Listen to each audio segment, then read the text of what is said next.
Hey guys, Assalamu alaikum. It's me Kanis Fatima Arisha and welcome back to my Eid vlog.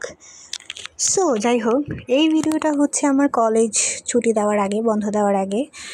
আমাদের first year final exam চলছিল। সেই final exam দিয়ে ঈদের ছুটি নিয়ে আমরা সব ফ্রেন্ডসরা মিলে চলে এলাম নদীর এদিকে। আমরা একটু চিল করব আর একটু খাওয়া দাওয়া করব, গল্প করব, আড্ডা দেব।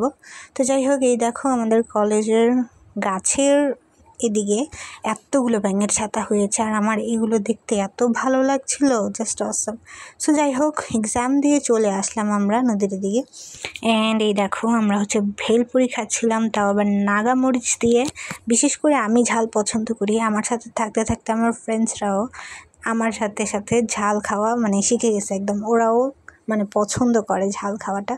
যাই হোক, এই মামার ভেলপুরিটা আমার না, আমাদের অনেক বেশি পছন্দ। আমার এক্সপ্রেশন দেখলেই বুঝতে পারবে। যাই হোক, আমি অনেক পছন্দ করি তার ভেলপুরি। ভেলপুরি খাওয়ার পর আমার ফ্রেন্ড আমাকে একটু ফুচকা অফার করলো, খেলাম। দেন হচ্ছে শরবত খেলাম। তারপর হচ্ছে বাসায় চলে আসলাম। বাসায় চলে এসে দেখলাম যে আমাদের গাছের আম এখানে কিছু কিছু কাঁচা আছে, কিছু কিছু পাকা আছে। দেখতে ভালো লাগছে আমগুলো। আমগুলো না পেকে যাওয়ার পরে এত মিষ্টি লাগছিল, একটু আশ বাট আমগুলো খুবই ভালো, যেহেতু নিজের গাছের আম। এগুলো দেখলেই একটা অন্যরকম শান্তি লাগে। যাই হোক, আম দেখে আমি হচ্ছে ফ্রেশ হয়ে দেন একটু তরমুজ খাচ্ছিলাম। তারপর দেখলাম যে আমার একজন আত্মীয় আমাদের আমার বাবা মা ওনার বাসায় গিয়েছিল। উনি আমার জন্য হচ্ছে খাবার পাঠিয়ে দিয়েছিল। এইখানে মুরগি ভুনা, দেন মাছ ভাজা, ভর্তা আর ডিম ভুনা ছিল। তার সাথে সাথে উনি আমার জন্য আমার জন্য না, আমাদের পরিবারের জন্য এতগুলো আচার পাঠায়। মোরব্বা, আমের আচার, দেন হচ্ছে বোম্বাই মরিচের আচার। সব থেকে মজার লেগেছে আমার কাছে বোম্বাই মরিচের আচারটা, বিকজ আমি একটু ঝাল খেতে পছন্দ করি। এটা ভাতের সাথে মেখে খেতে খুবই ভাল লাগে। এখানে আমি মোরব্বা নিয়েছিলাম টেস্ট করার জন্য। আর এই ভিডিওটা হচ্ছে ঈদের দিন সকালবেলা আমি যখন ঘুম থেকে উঠি, তখন হচ্ছে আমার মিল্কি আমার সাথে এসে ঘুমাচ্ছিল। প্রত্যেক দিন সকালবেলা সে আসে, বিশেষ করে যখন একটু ঠান্ডা ঠান্ডা পড়ে ওয়েদার, তখন। আমিও খুব এনজয় করি যে সে আমার কাছে এসে আমার পাশে ঘুমায়। ও হচ্ছে আমার সবচেয়ে আদরের আর আমার সবচেয়ে ভালোবাসার একটা প্রাণী, বিড়াল মিল্কি। আমি ওকে ভীষণ পরিমাণে ভালোবাসি, যেটা আমি বলে বোঝাতে পারবো না। ও হচ্ছে আমার ছেলের মতো। যাই হোক, সকালবেলা উঠে দেখলাম আব্বু লিচু এনেছে, ড্রাগন ফল এনেছে, আম এনেছে। আমি আর দেরি না করে ড্রাগন ফলটা কেটে ফেললাম, বিকজ আমার ড্রাগন ফল ভীষণ পছন্দ, অনেক পছন্দ। অনেকের কাছে হয়তো বা পছন্দ না, বাট আমার কাছে এটা কেন জানি না খুবই পছন্দ। আমি এটার রং দেখলেই বারবার মুগ্ধ হয়ে যাই, আমি এই ফলটার রঙের প্রেমে পড়ে যাই এক কথা। যাই হোক, এই হচ্ছে আমার ঈদের দিন সকালবেলার ব্রেকফাস্ট। যেহেতু কুরবানি ঈদ, ঝামেলা যাবে, বেশি সময় পাবো না খাওয়া দাওয়ার জন্য, তাই হচ্ছে তাড়াতাড়ি ড্রাগন ফলটা খেয়ে নিলাম। এই দেখো আমার ঠোঁট হচ্ছে গোলাপি হয়ে গিয়েছে একদম।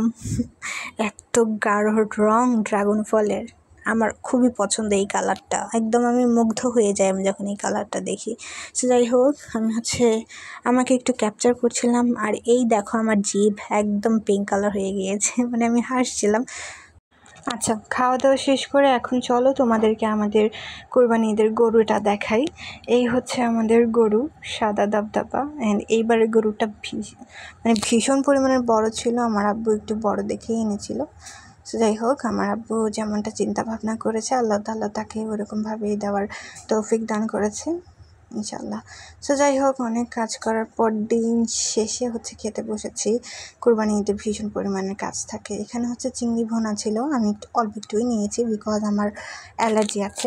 চিংড়ি মাছ কেন, যে কোনো খাবারই আমার বেশি অ্যালার্জি। এখানে হচ্ছে মুরগির রোস্ট ছিল, আমি রোস্ট দিয়ে খাচ্ছিলাম। আমার কেন জানি না পোলাওর সাথে চিকেন আইটেমটা বেশি ভালো লাগে। আমার মাংস চাপাতে খুব বেশি কষ্ট লাগে, বাট যাই হোক, চিকেন রোস্টটাও কিন্তু খুব মজা হয়েছিল। খুবই মজা করে খেয়েছি আমি।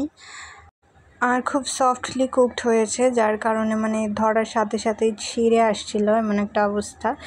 যাই হোক, আমি মুরগির রোস্ট দিয়ে খাওয়া শেষ করে দেন হচ্ছে আমি বিফ নিয়েছিলাম।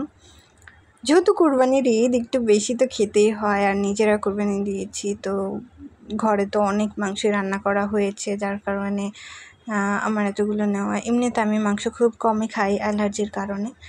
সো যাই হোক, এখানে দেখো আমার আম্মু হচ্ছে আব্বু মাংস পাঠিয়ে দিয়েছিল, না পাঠিয়ে দেওয়ার সাথে সাথে আমার আম্মু এখানে রান্না করে ফেলেছিল।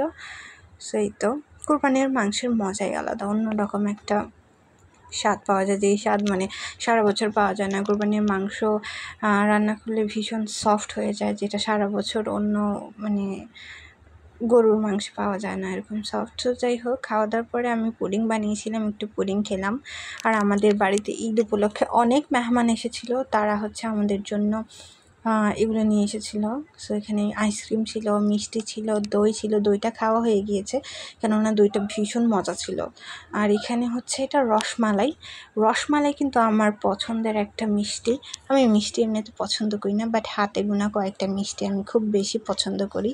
সো যাই হোক, এই হচ্ছে রসমালাই। অ্যান্ড দেন এই যে ম্যাঙ্গো আইসক্রিমটা, আমার ভাই আর আমি আইসক্রিম ভীষণ পছন্দ করি। তার সাথে সাথে এই বক্সে ছিল লাল মিষ্টি অ্যান্ড ব্রাউন কালার একটা মিষ্টি। অ্যান্ড আমি হচ্ছে লোভ সামলাতে না পেরে আমি এখানে রসমালাই নিয়ে বসে পড়েছি। দেন সন্ধ্যাবেলা আমি আর আমার ভাই মিলে হচ্ছে এই স্ন্যাক্সটা খেয়েছিলাম। এটা একটা চিপস, যেটা বিফ ফ্লেভারের, অ্যান্ড সাথে হচ্ছে কোক খেয়েছিলাম। সো আজকের ভিডিওটা এই পর্যন্তই। সবাইকে ধন্যবাদ। আসসালামু আলাইকুম।